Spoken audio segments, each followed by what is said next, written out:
you guys here. Thank you for being here. First question for me, then we're going to get questions from all of you guys. So get those questions ready. We're going to have you raise your hands, and then our boy Level Up Leroy is going to come by with a microphone in just a moment. But quick question, welcome to Manchester. How has it been so far here at Comic-Con? The center's been great. That's about all we've seen, so it's been good. Good. How's it been for you? It's been awesome. It's been really fun meeting everybody. Lovely. How about you? I can drink legally here.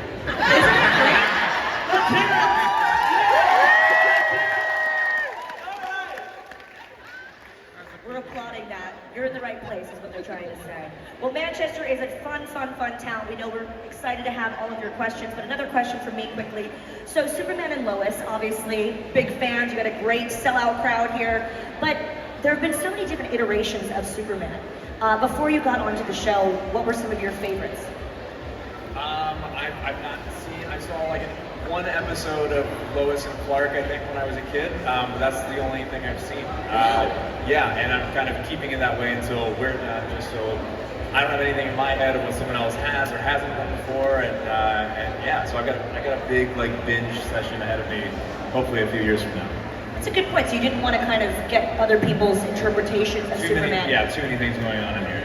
How about you? Same answer. I had only seen one of the movies with Christopher Reeve and Margot Kidder, and then when I booked the role, I consciously decided not to watch anything so that I wouldn't be like unduly influenced by anybody else's performance, and I just trusted that whatever I was bringing to that audition was what they wanted to see, and so to keep doing that. That's really cool. How about you? I hadn't seen anything of it before, and then they kept referencing the Donner film of Christopher Reeve and starring it and all that. So all of us in the younger class, and my brother, who's actually here today, we all panicked and watched it in the middle of the night, and since then I haven't watched anything like that. Yeah. Would you agree that this iteration is more family-centric? Like, there are a lot of Superman fans here that have seen everything from Smallville to the Brandon Routh films and things like that. What do you think sets this one apart? What makes it so special? Kids! Yes! Yes. We have kids! I agree. Yeah, I think we all know at least enough to know that this is a very family-centered show, and the other ones are origin stories and things kind of before that in life. So I definitely think that's, for us from the very beginning, been like something we wanted to focus on, to keep it separate, to make it its own, and it was important to us just for it to kind of stand on its own. So. You guys agree? Yeah. Yeah, I think, one of the reasons I feel like when people come up and they say they're really invested in the show, maybe more so than they thought, it is because at its core it is a family drama, and there's something that really resonates with them on that level. So. Well, obviously, Superman being a part of that franchise has got to be a little intimidating, I'm sure. When you got the roles, did you kind of know you were part of something that spans so many generations and is a global phenomenon? Everyone knows Superman. I think to break that up into two things, I was very aware of what it was and like what how iconic the characters were, and we've always been very much flattered and humbled to be in that group and take it very seriously because we know it does mean so much to so many people.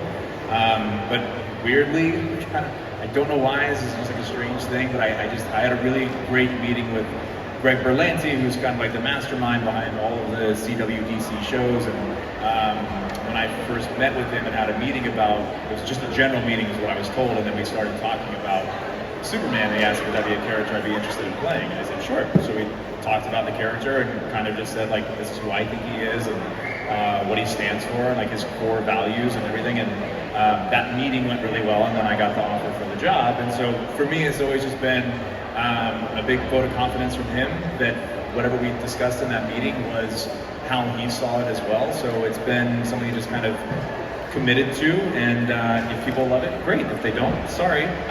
But we kind of can only do the best we can. So that's just kind of been it. I forget the question. I'm really jet lagged. Me too. I forgot to. It's totally okay. We have so many fans here that are in Superman shirts and merchandise. Yeah, let's hear for the merchandise! Yes! I was only supposed to do the character for 2 episodes on Supergirl. That was when I originally went in. They were going to do a guest star, and then they had to resubmit permission, like another request to have permission to have me come in for 2 more at the end of season 2. And then some other conversations I can't go too into detail with, but it was like very apparent there wasn't going to be anything after Elseworlds and things like that. So it kind of was like an evolving situation that eventually became what it is. So definitely not. I honestly, when I said yes to the job, I was like, yeah, it'll be fun. I'll do it for 2 episodes and check that box and, you know, play a superhero. It'll be fun. So yeah, definitely been crazy to see where we are now. See, I have a different answer, and I was cast after him, but I was told, and it was the person who told me this. I haven't told them who told me this, but the person who told me said, because I was doing Elseworlds, and this person said, my instinct is, and I have very, very good reason to believe that if the fans really like the two of you together, you guys might get your own show. So it wasn't like a promise, but it was like I have a very strong feeling. Yeah. And then I didn't hear anything, and it aired, and people seemed to love it, and then I didn't hear anything for a couple months, and then I got the phone call. To his own more in season 2. Yeah. Could we maybe see him suiting up alongside his dad in season 3? I mean, at the end of season 1, you saw him wear That's a great answer. Dark. That was a great answer. Well done. Well done. And in season 1, you saw him wear this dark suit to the funeral, right? Right, like a suit and tie. Beyond a suit and tie, I'd probably lose my job. Yeah.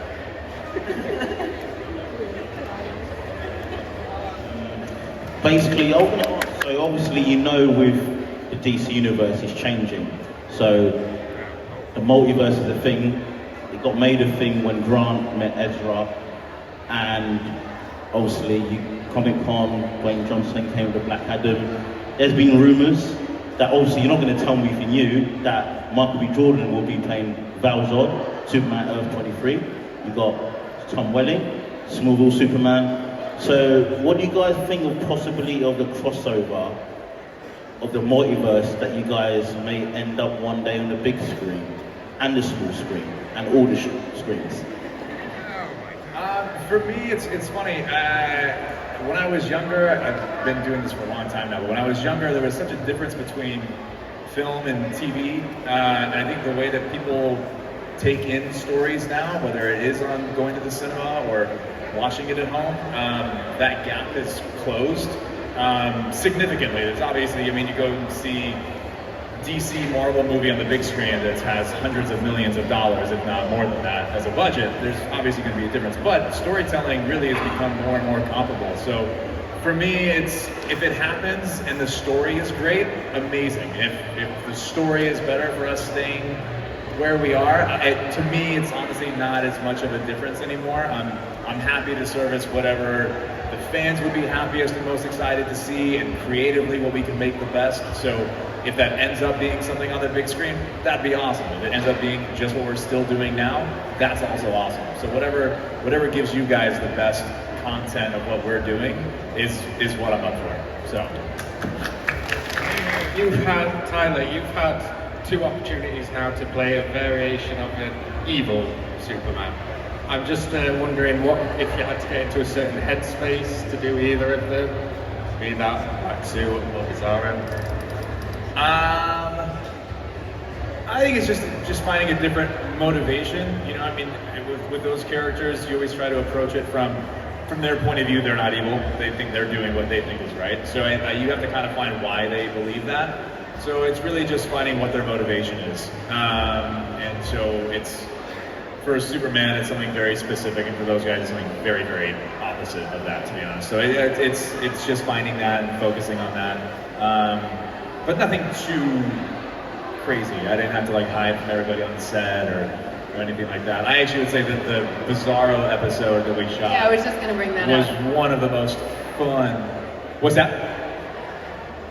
Some was practical, and then some we did.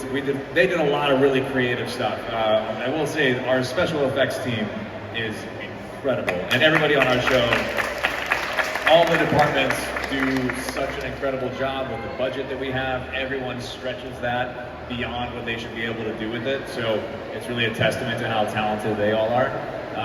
But that Bizarro episode was one of the most fun episodes for me to shoot. Bitsie and I mean, everybody, all of us, but like the scenes that I have with Bitsie were just some of my favorite scenes to shoot. Pretty sure he spit on me a couple of times. He was so into it and like Angry. getting to just be angry and yell and like gesture, and it was really fun.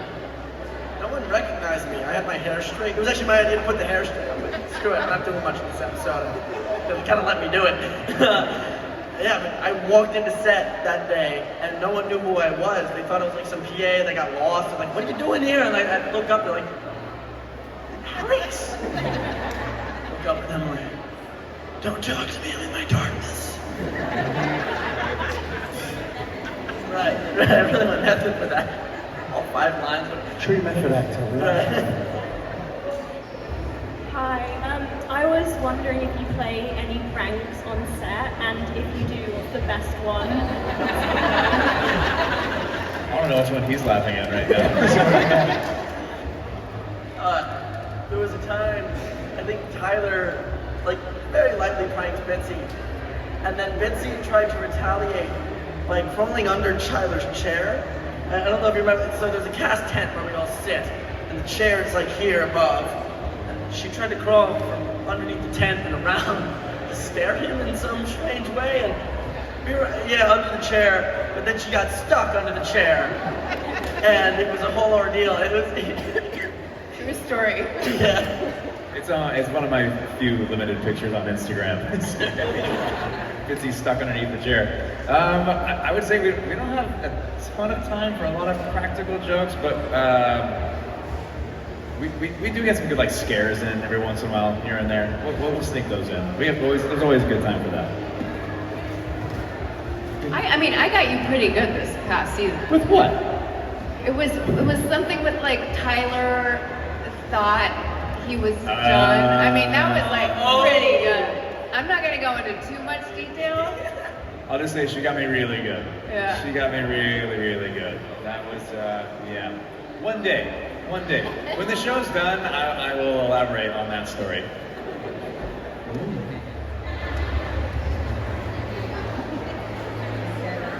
I mean, I gotta say, I mean, I feel like I'd be foolish not to say Christopher Reeves. Like, I mean, the legend. I mean, you gotta, yeah. Is there another answer? I don't think that's the go-to. It's the go-to. I would love to. I have friends who knew him and whose parents knew him well and everything, and just always had such lovely things to say about him. Just purely for that fact alone, I'd love to have been able to work with him. So I think that would yeah, that's kind of my hands down answer, I guess. Absolutely the right answer. Right, the last question, let's make it a good one. We've got a good one over here, I can tell. It's going to be amazing. Going to finish this off with you. Oh yeah. No pressure. Yeah. My question's for Bitsie. Obviously, John and Natalie know you from another universe. What did you sort of do in preparation for like all their grief and everything? And trying to come to terms with like there's 2 different Loises out there. I mean, that specific storyline, I didn't have to do a ton of preparation because my Lois had no recollection of them. And since then, it's, you know, as she's come to know the 2 of them, it has sort of just become a special bond in and of itself. And we really love Taylor, plays Natalie and Wolay. They're amazing actors, but the reality is I had to sort of just be shell-shocked a bit and as if, you know, truly these were strangers to me. So it didn't require a lot of like, you know, history or working on it too much. Let's hear it for Taylor and Wolay, by the way. Come on! Yeah! And my brother Max over there. Yeah! You guys have been so great. Great questions from our audience today. Give yourselves a round of applause. I know you guys have great questions for our panel. We're so thankful that you guys have come to Manchester. And we so appreciate all of it. Yes. Any final words? We'll start with you. Any final words for your legions of fans here in Manchester? What time is it? What time is the place closed down? What time? Come visit me down at the booth. Me and Bitsie are down over there in the corner. Come on down. I like the sales thing. I love it. Any final words for your fans? Everybody looks amazing. And part of the fun of coming to these cons is seeing what everybody's wearing, and everybody's just been so kind and welcoming, and thank you for having us. Yeah, it's good to have the cons back. You see people out here showing up, and we're just excited to be here. And I hope you guys had a great day today, and we'll do it again tomorrow.